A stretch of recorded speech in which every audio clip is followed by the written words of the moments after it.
UV filters actually do reduce your image quality, and I'm gonna prove it.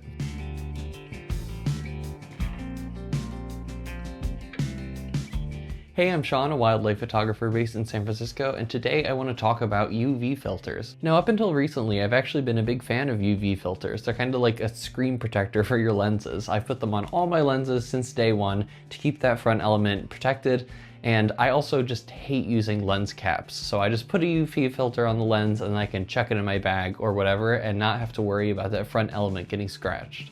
But recently I discovered that while these filters have been protecting my lenses, they also have been reducing my image quality. Now, I've watched a bunch of videos testing this, and they've all come to the same conclusion that UV filters don't make any difference to image quality. I've even tried to recreate their results on my own and found that there was no noticeable quality difference. But there is one huge exception to this rule that I discovered recently doing my own testing, and that's with telephoto lenses. I found that image quality can actually take quite a big hit, and it's especially apparent if you're using a high-resolution sensor. But like I said, I'm gonna prove it, so let's look at some images to compare the difference between UV filter on and UV filter off. Alright, so let's look at some images. Here I have some pictures of a $10 bill that I shot with my Sony a7R5 at 61 megapixels with my Tamron 50-400, which is my main wildlife lens. These were shot at 400 millimeters wide open, and the one on the left has the UV filter on, the one on the right does not have a UV filter on. And already at 100% here, you can really see the difference in detail between the two. And if I zoom in, it's really clear that you have all this blurriness around the eyes, around these dots on the face. I tried recreating this multiple times, and every time the image without the UV filter on is significantly sharper when you zoom in to see these details. Here's another example of some fake flowers on the table. I should also mention what UV filter I'm using. It's the Tiffin UV protector. I don't know if it's a specific model. It's just a basic UV filter you find on Amazon. If you were using a super fancy $100 plus UV filter, maybe you would get different results than me. And let's look at another image. This one is of some fake flowers on my table. And if we zoom into 100% here, I focused on this flower here. And you can already see at 100% the edges of the flower here are much sharper. And if we zoom in some more, you can really see that there is a pretty noticeable difference in detail along the edges here and in these little dimples in the fabric. And again, I recreated this test a bunch of times and always got the same results. I even tried adjusting focus in between shots, manual focus, autofocus, and everything always looked the same. Even when I was looking through the back of the camera monitor, when I punched in to view focus, when I was focusing with the UV filter on, it seemed like I could never get it quite tack sharp like I could when I didn't have it on. Now, I've been shooting with this lens for a few months now, and I regret to say that I have had this UV filter on the entire time since day one. So all my images were coming out a little bit less sharp than they could have been, which is a bit disappointing, but at least I can look forward to having sharper images in the future. I wanted to do some experimenting and see if this was true at all focal lengths. So here we are at 50 millimeters with the same flower. The lighting is slightly different. The sun moved a little bit. But at 50 millimeters at 100%, I really cannot see any noticeable difference between the two. Even if I zoom in, we're literally looking at individual pixels here, and I can't really tell the difference.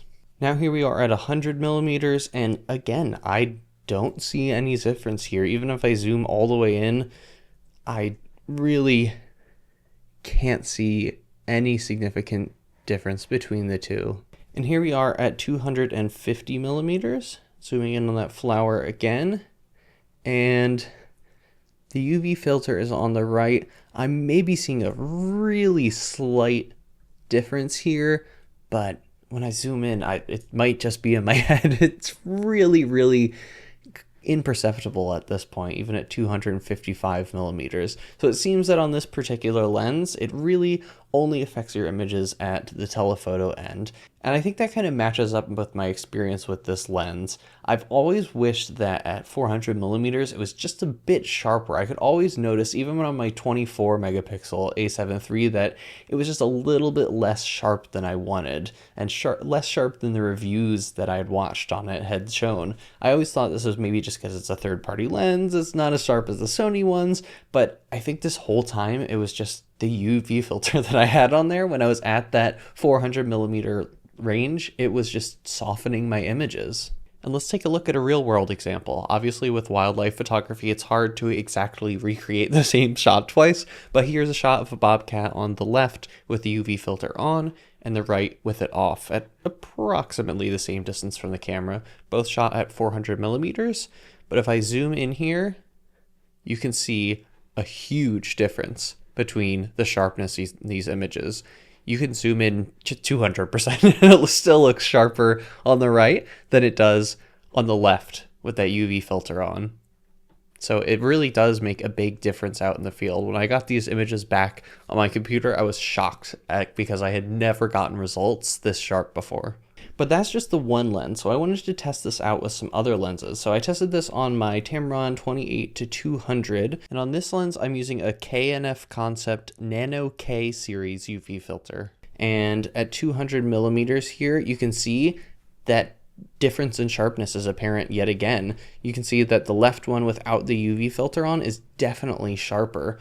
On both of these lenses, it kind of gives almost a motion blur-like smearing to the image, but I can assure you this is not motion blur. It's on a tripod. I recreated it multiple times. It always looks the same.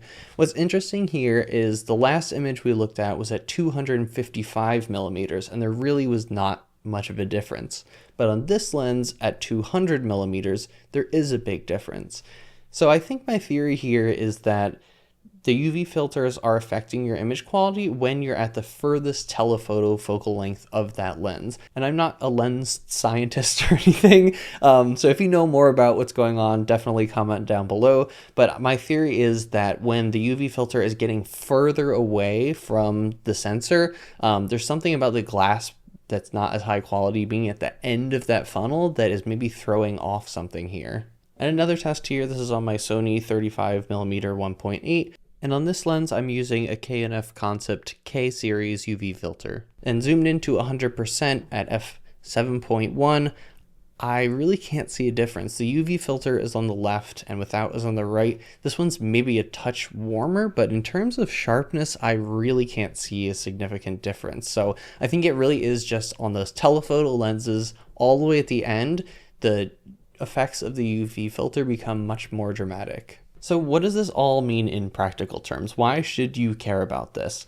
Well, personally, if I'm buying a 60 megapixel camera, I want to get every single last one of those megapixels out of my lenses. And if a cheap piece of glass is ruining that for me, I'm going to be taking that off in the future. I think my lens hood will be good enough for covering my front element, and the image quality difference is definitely worth it to me. If you're only viewing your images at small size, maybe you have a lower megapixel camera and you don't care about the detail as much, this may not affect you as much. But if you're somebody like me that shoots a lot of wildlife, that's where this is really important. Oftentimes in wildlife, sports, action photography, you can't get closer to your subject all the time and you have to rely on zoom, but obviously there is a limit to zoom as well with your lenses. So a lot of times you have to resort to cropping. I do a lot of pretty heavy cropping in my images. That's why I upgraded to this high megapixel camera. And if your images are looking all smeared like this, when you crop in, that's going to be even more noticeable. The other scenario would obviously be for someone like a landscape photographer that's doing really huge prints that they really want to see all those details. You could spend all your time crafting the perfect settings, getting your tripod set up, and then only to have a UV filter ruin that. So yeah, it seems that UV filters actually do affect image quality on your lenses, and it can be quite a bit of a difference. I obviously can't test this on every lens ever made. I don't have that many zoom lenses to test this out on. I'm not sure if this would apply to something like a 24-70, maybe something less telephoto. I'd be interested to see you do your own tests like this and see if you get similar results. But at least on the lenses that I use for wildlife photography, this definitely makes a difference, and I'm going to be leaving those UV filters at home unless maybe I'm on a really windy beach where there's rocks and sand being pelted at my lens. Then it might be worth putting a filter on.